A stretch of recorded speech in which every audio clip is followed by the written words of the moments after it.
This episode is brought to you by HASA. Liquid is clearly better. Liquid chlorine is the highest purity, works immediately, has no added cyanuric acid or calcium, and it will leave your pool safe, clean, and clear. And by the Bottom Feeder professional grade battery powered vacuum system. It sucks to clean pools, so cleaning pools sucks less. Get $100 off with code DVB100. This episode is brought to you by Skimmer, the #1 pool service software in North America. With Skimmer, you can streamline your schedule, grow your revenue, and keep your customers coming back with 5-star service. Whether you're a one-person operation or an established team, Skimmer is your partner in success. Visit getskimmer.com/poolguy to try Skimmer for free for 30 days. The Pool Guy Podcast Show. The Pool Guy Podcast Show. The Pool Guy Podcast Show.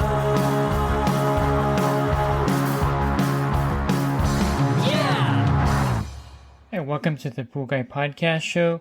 With about 7.3 million hot tubs currently across the USA, these are those fiberglass or other material hot tubs sitting on the backyard patio area of a customer's house. I thought it would be good to do a podcast on caring for them and also bidding for service on these particular hot tubs that you're probably going to run into at one point or another on your service route.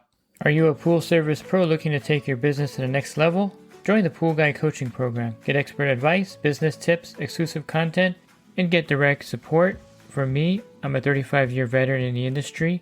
Whether you're starting out or scaling up, I've got the tools to help you succeed.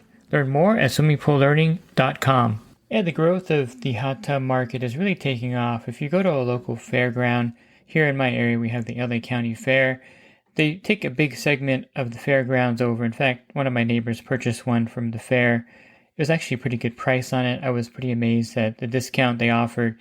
But because backyard pools are really expensive, and also California is kind of weird, we're kind of shrinking in our development of real estate as far as homes go, as far as lot sizes go, I should say. So in California, maybe 10 years ago, you can buy a house with a 5,000 square foot lot, which was a good sized lot for a swimming pool.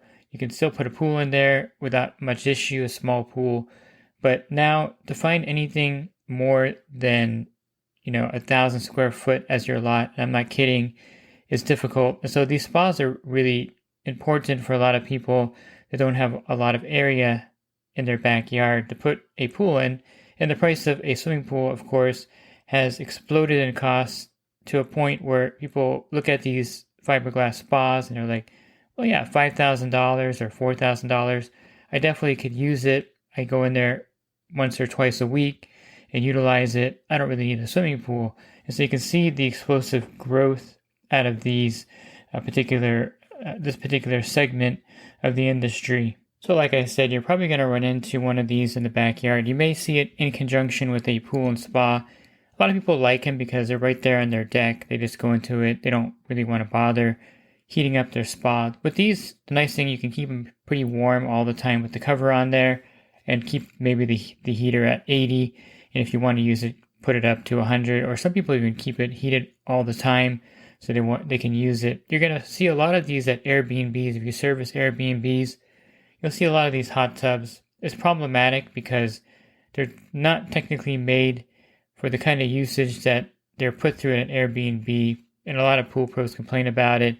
They get, how messy they get and how much attention they need and how the Airbnb host doesn't want them to come out there more than, once or twice a week. And it's really something that you have to treat it like a commercial account. And whenever someone new moves in, they should call you to go out there and sanitize it and make sure that it's safe.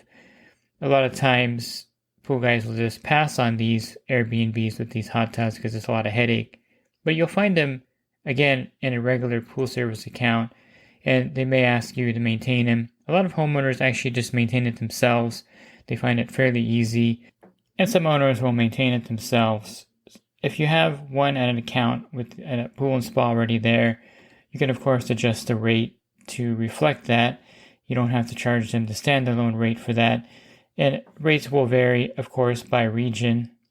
Here in my area of Los Angeles County, usually the rates are somewhere from $100 to $150 per month. And this covers, of course, balancing the chemicals, doing the filter cleaning, general upkeep of the hot tub. And if the customer wants you to drain it every 3 or 6 months, that's also a charge for draining it. Typically, $150 is a pretty fair charge to drain it and refill it. You're going to be there for about an hour doing that each time you do it. Customer can do it themselves as well if they have a submersible pump. I don't like generally using the drains on these because I've had leaks at the drains from that wearing out. Plus, the drain on them takes forever. You just attach a garden hose to it in a lot of these newer ones, and it just takes a long time to drain out. Whereas if you have a submersible pump that can pump out, 50 or 60 gallons per minute, you can drain it really fast. It just takes a lot longer to refill it than to drain it in my case. And so there is time there, and then you have to add the chemicals. So there is time involved in draining that you should be paid for. Now, as far as sanitizers you're going to use in these spas, there's different choices, of course. There's different ways to sanitize them effectively. You can use either bromine in these, or you can use a dichlor tablet as well. And I like the Frog systems. They have a lot of different ones for spas, and I've used these pretty effectively. They have the Frog Easy Floating Sanitizer System. This has a mineral in there as well, and I believe the main element they use to sanitize is dichlor. There are several different Frog units that you can purchase for the hot tub. You just have to kind of find the best unit for your situation. There's the one that I have used before extensively is the Frog Serene Floating System.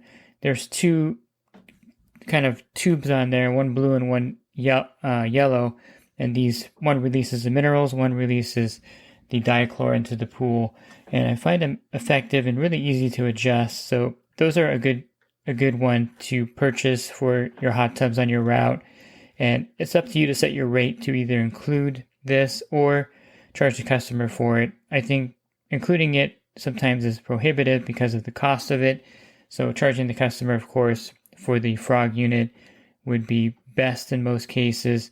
But the newest one is the Easy Floating System, and it has the sanitizer and minerals in there.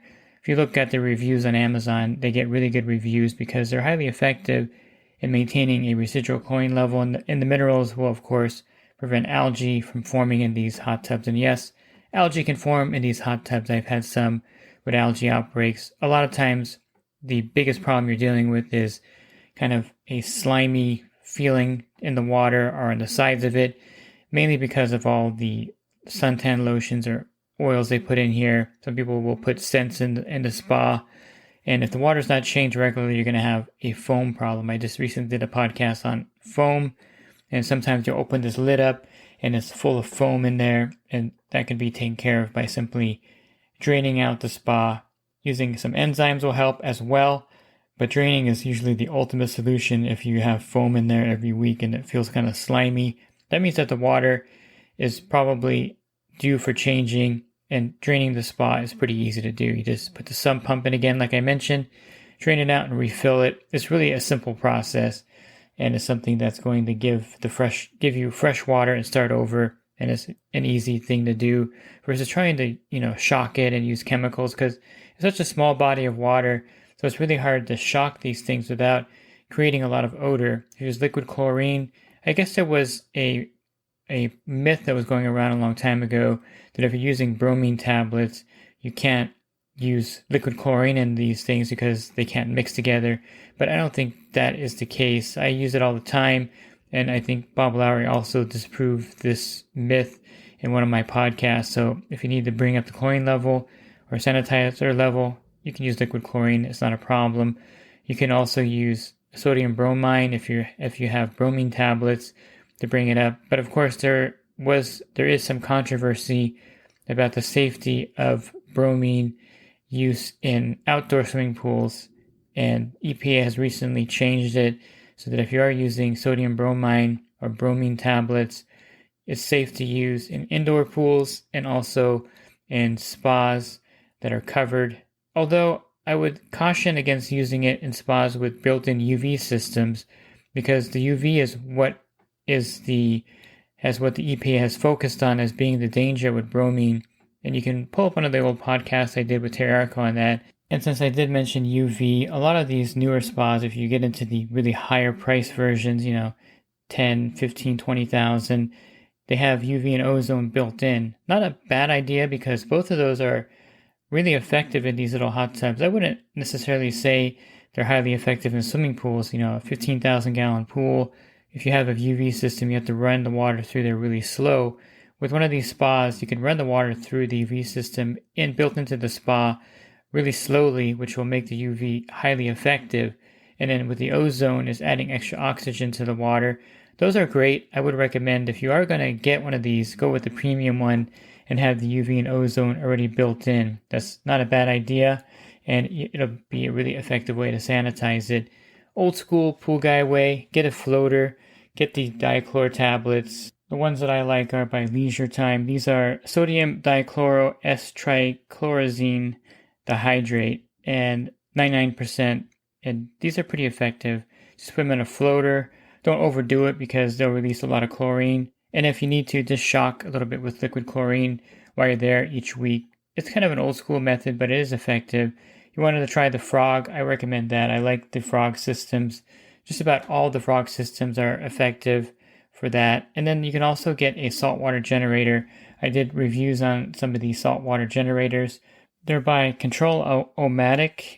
Control-O-Matic is the brand name or the company name, and they sell them all over the place. I think they're kind of rebranding them. It may be a different company, I'm not sure, but it's called Hot Tub Wizard also.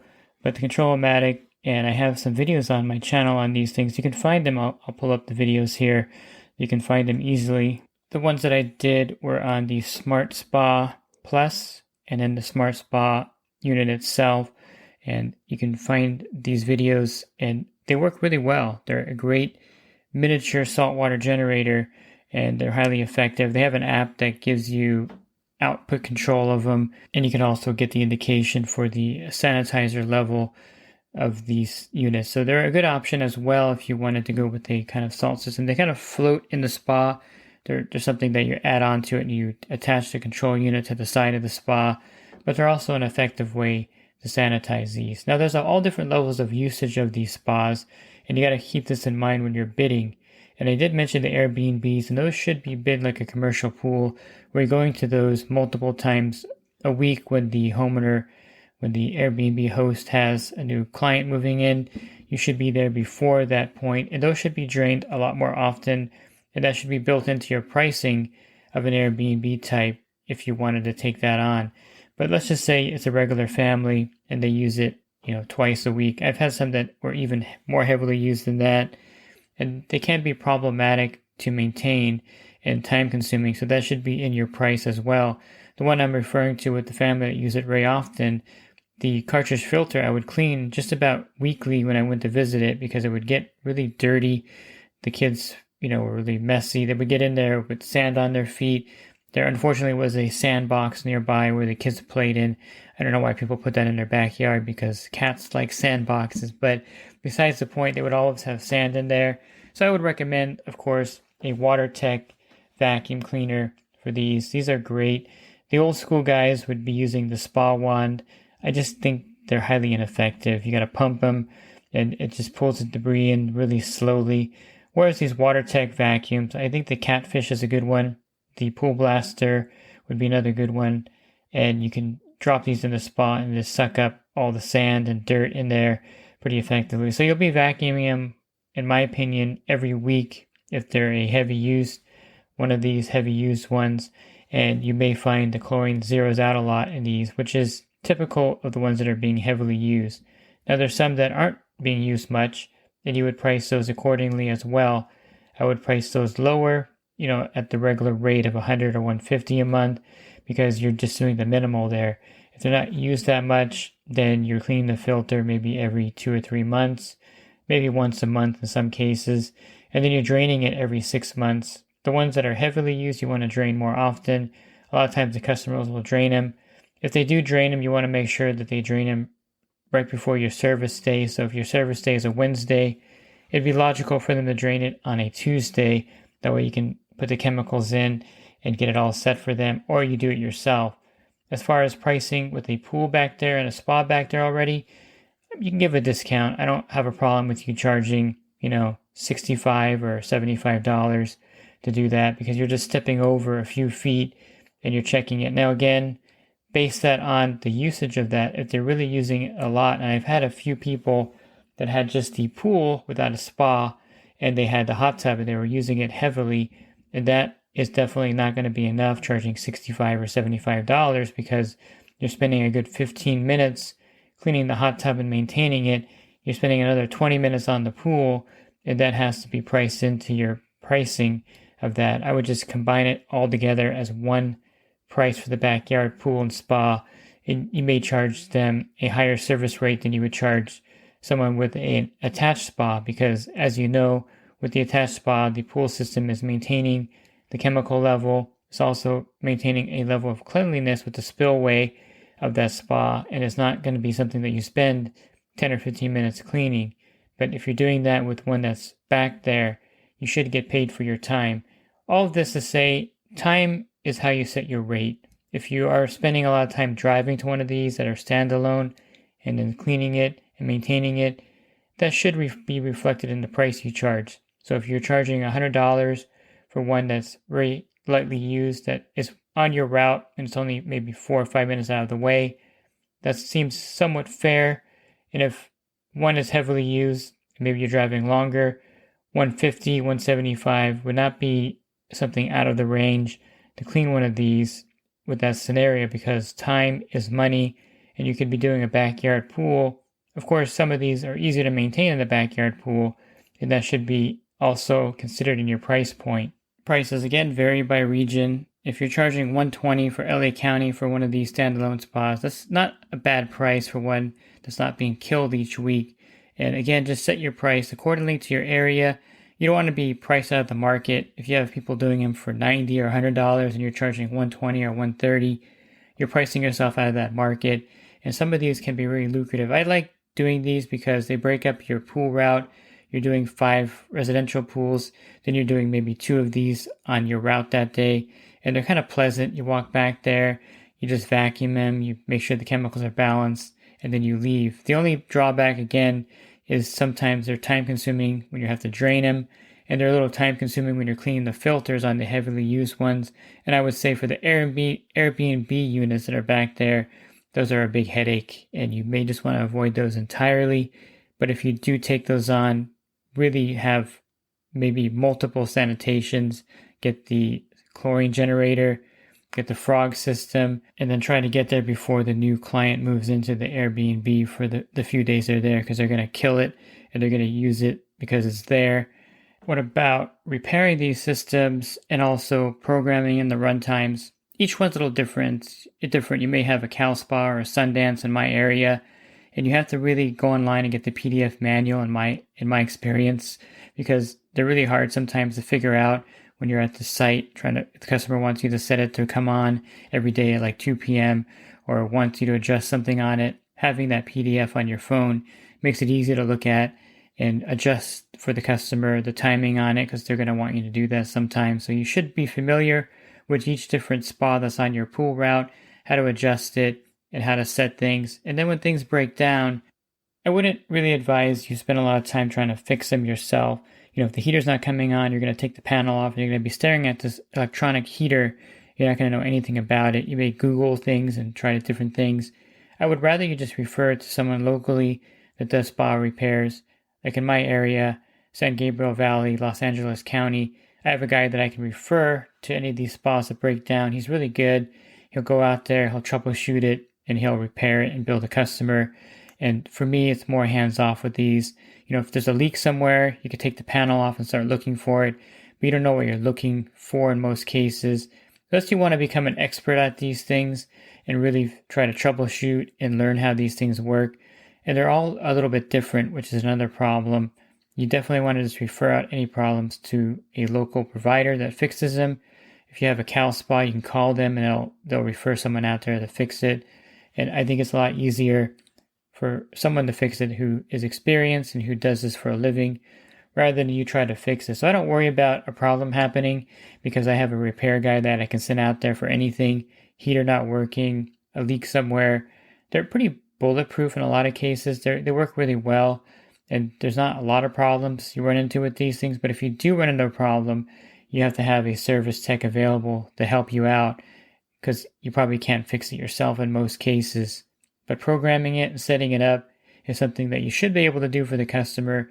So get familiar with these and get familiar how they work and how to set them, so that when a customer says, hey, can you set this for me or do this or raise the heater, you're able to do that for them. Looking for other podcasts, you can, of course, subscribe to the YouTube channel here, and you can have them Monday through Friday sent to you. If you want to find them from my website, swimmingpoollearning.com, just click on the podcast icon on the banner, and then there'll be a drop-down menu there also for you. And if you're interested in the coaching program that I offer, you can learn more at poolguycoaching.com. Thanks for listening to this podcast. Have a great rest of your week, and God bless. This episode is brought to you by HASA, providing products that deliver clean, healthy water for every aspect of everyday life. The bottom feeder battery-powered vacuum system, portable, powerful, and only weighs 12 pounds. And Skimmer. Get Skimmer, America's #1 pool service software. Podcast listeners can try Skimmer for free at getskimmer.com/poolguy.